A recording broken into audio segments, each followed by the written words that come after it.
मंच के सामने खड़ी हजारों की भीड़ प्रियंका गांधी के भाषण का इंतजार कर रही थी।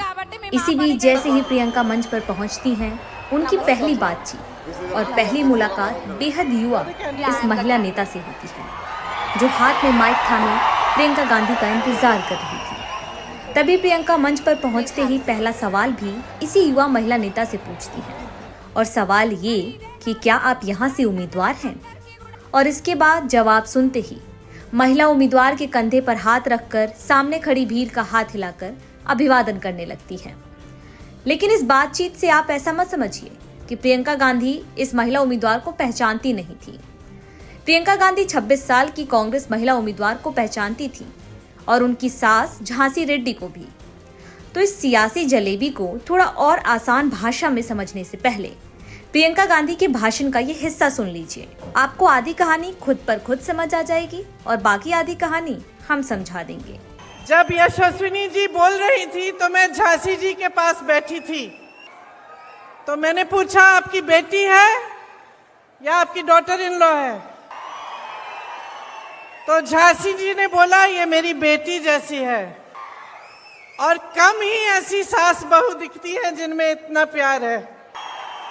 लेकिन ये जो हनुमंडला परिवार है, ये अपने आप में एक खास परिवार है, क्योंकि इन्होंने इस परिवार के हर सदस्य ने आपके लिए काम करके दिखाया है।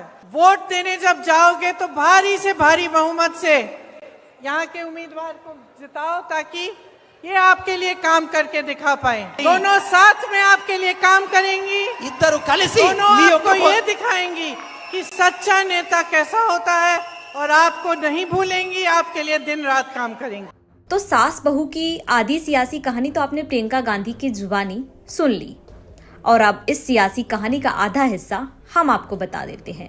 दरअसल तेलंगाना की पालकुर्थी विधानसभा क्षेत्र से झांसी रेड्डी कांग्रेस की ओर से मैदान में ताल ठोकने की तैयारी कर रही थी, लेकिन एनआरआई होने की वजह से जब वो भारतीय नागरिकता पूरी करने की शर्तें पूरी नहीं कर पाई, तो चुनावी मैदान में कांग्रेस ने उनकी जगह उनकी बहू ममिडाला यशस्विनी को मैदान में उतारने का फैसला किया। पालाकुर्थी सीट पर 26 साल की कांग्रेस उम्मीदवार यशस्विनी का मुकाबला 7 बार के विधायक दयाकर राव से है।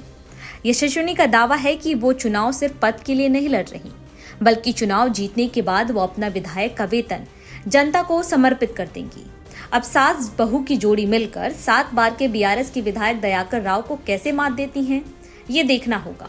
और अगर झांसी रेड्डी की बहू ममिडाला यशस्विनी पालाकुर्थी सीट से चुनाव जीत जाती हैं, तो तेलंगाना विधानसभा में इस बार की सबसे युवा विधायक होंगी।